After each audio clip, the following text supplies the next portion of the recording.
Well, good morning. Thank you for being here today. I'm State Senator Carla Nelson. And free speech and freedom of the press are two great bulwarks for liberty. And that's why it is so critically important that we make sure that those freedoms are protected just as our Constitution mandates, both in our society and particularly on our campuses of higher learning. Those educational campuses where education is taking place. In fact, if we want students to be involved and informed, we must not limit the speech, the dialogue, and the debate. And that is what the bill that will be introduced, called the Campus Free Expression Act, is all about. Today, I'd like to introduce some of the students who brought to my attention some of the things that were happening on our institutions of public learning, higher education, that seem to have threatened the free speech protections and the free press protections that are so important to our country. First, I'd like to introduce Kyle Hooten, and I'll let him come and speak. Thank you, Senator Nelson. My name is Kyle Hooten. I am a student at St. Olaf, where I write for Campus Reform. As a student, I don't ask that any university or college supports or endorses my beliefs or silences the opposition, but I do ask for a fair shake, an administration that remains neutral.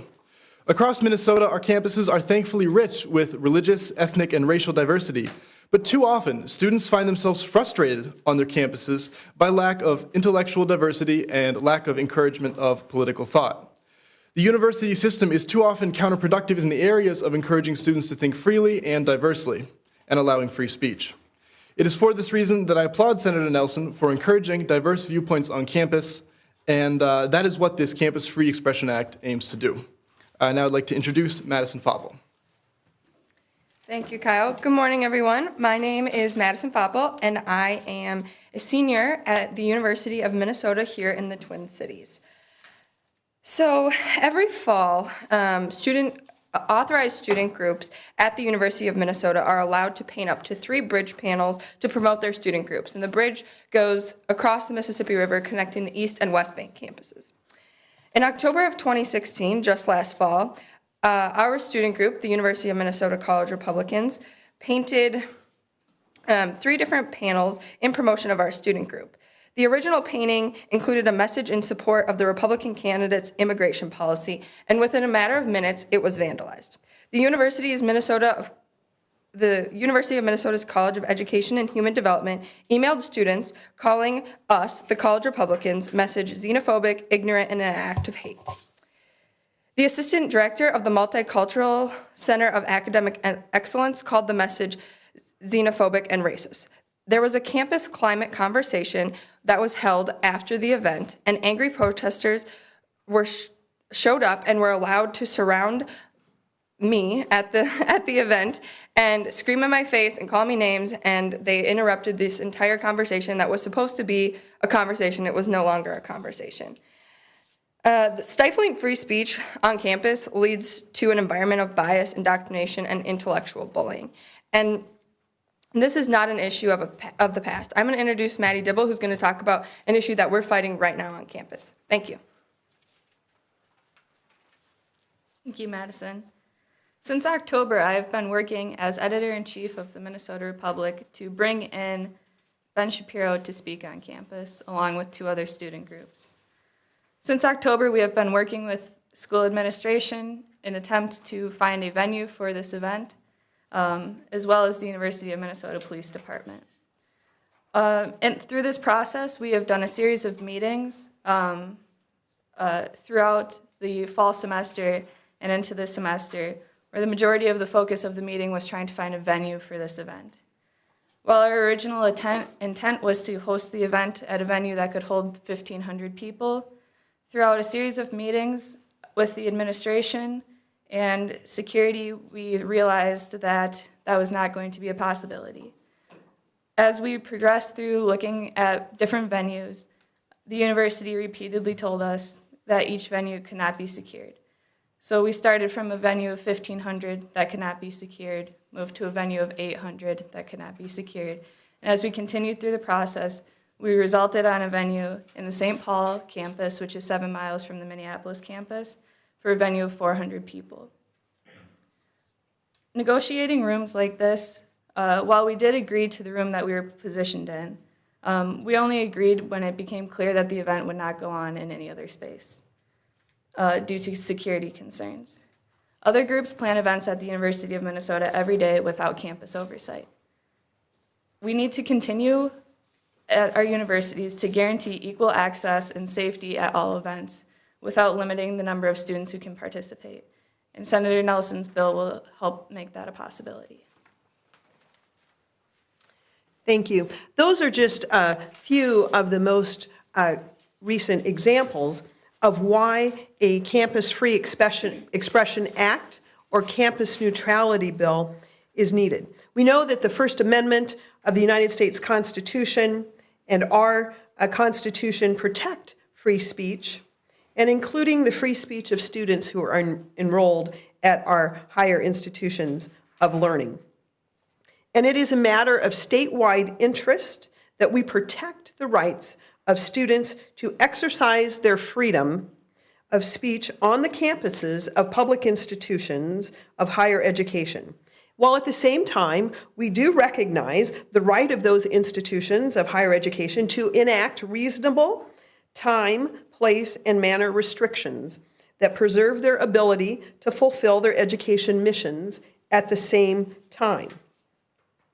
At the same time, we realize that student expressions on the campuses of institutions of higher education are vital, absolutely vital, to the component of the educational environment at these institutions, and that promoting the free and unfettered exchange of ideas is in the marketplace of ideas is one way in which these institutions of higher education actually fulfill their educational missions.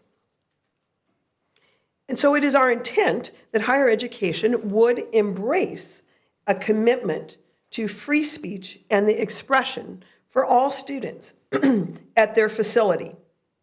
This would also not require students or other faculty to adopt or indicate the adherence to beliefs or orthodoxies of a particular political, philosophical, religious, social, or other such subject.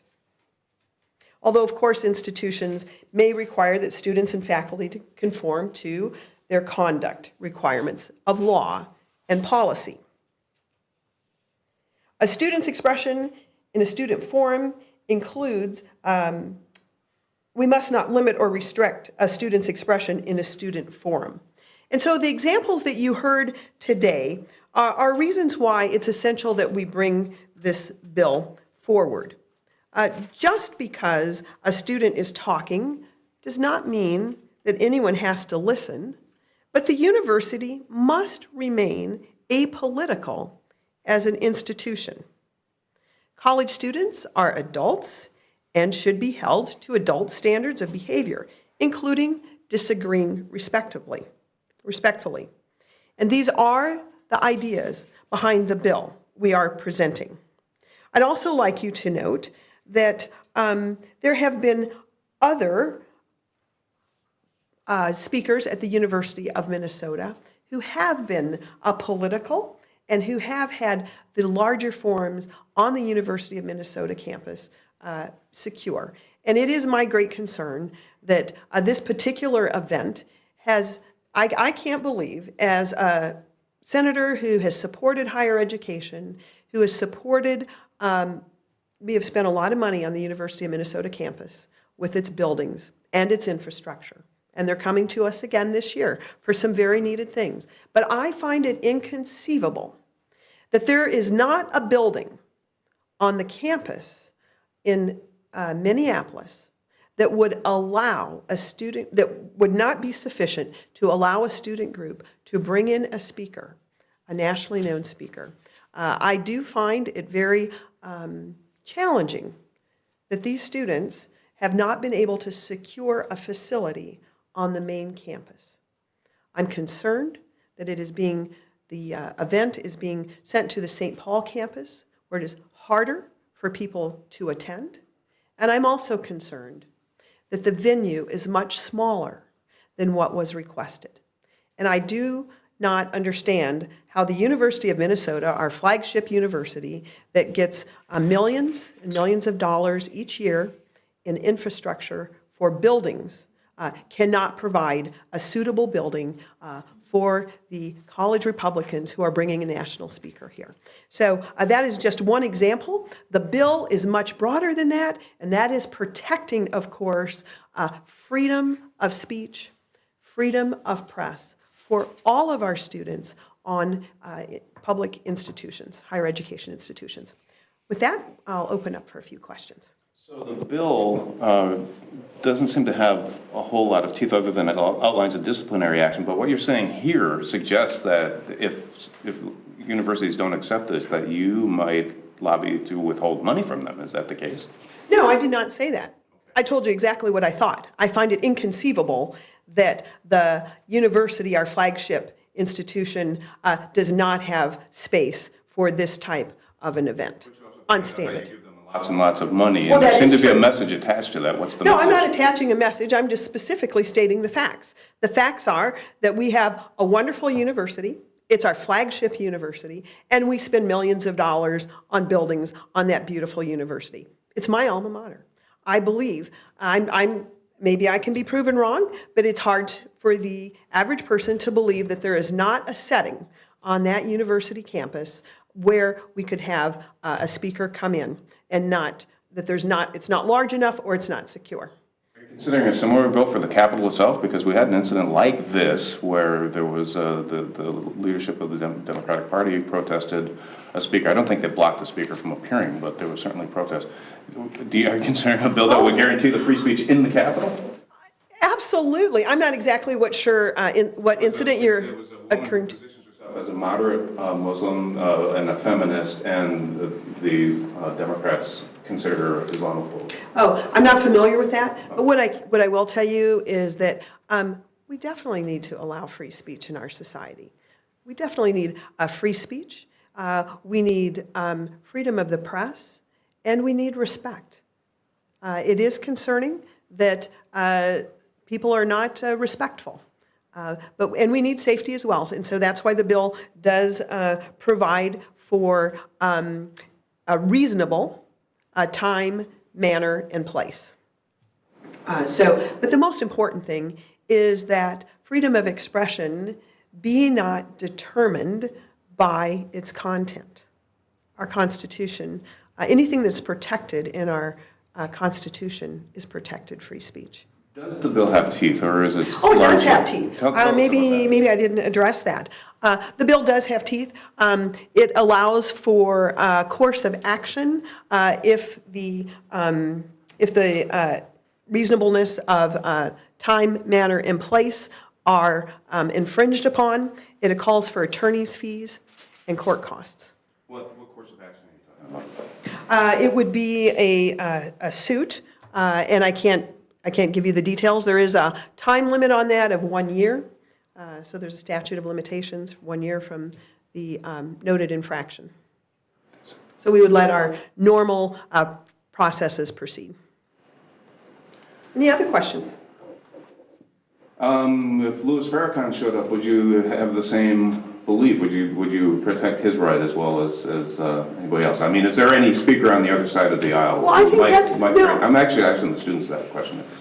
Oh, sure. I will answer first. I believe that that is a problem when we limit free speech. Believe me, there's a lot of free speech that I would disagree with. But our Constitution does not say who has the right of free speech. And if you think it does, who are the arbitrators? So I think we have to be very careful in protecting these bulwarks of liberty, freedom of speech and freedom of press. What about the cost, though, to the university for safety? Because as some of these more controversial issues come to college campuses and you get people on both sides and there's violence, there's an additional cost to keep the safety. So who bears the brunt of the We would cost? expect neutrality in that. I believe we've seen speakers like Elizabeth Warren, perhaps the Clintons come to campuses. And so I would expect, of course, we would expect neutrality in how those decisions are played out. Anything else? Yeah, I'd like to ask the student the question about, let me position a different question.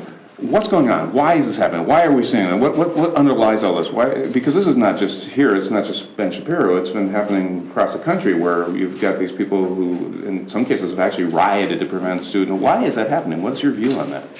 I mean, I can't guarantee this is the reason that this happens, but I think it's part of, I think we've been building to this for many years, and it starts with no repercussions for students who do act out, for students who do vandalize or otherwise try to disrupt an event. There's been no repercussions for these people. And beyond that, not only are there no repercussions, many universities offer spaces for healing after hearing ideas that they disagree with, acting as though different ideas are actually violent, where I believe that mindset led students today to believe that they need to shut down these events. They can't participate in the Q&A to spread their ideas. They need to silence the event altogether because it's hateful. And regarding your earlier question, I would welcome any speaker on campus so long as there's a Q&A so I can ask my own questions. Thank you very much. Thank you for being here. No, I'm afraid I don't know who you are. I'm Kevin Fairley, I'm a Minnesota lawyer. Nice to meet you. Oh, I've done some. Yes, we have. Okay.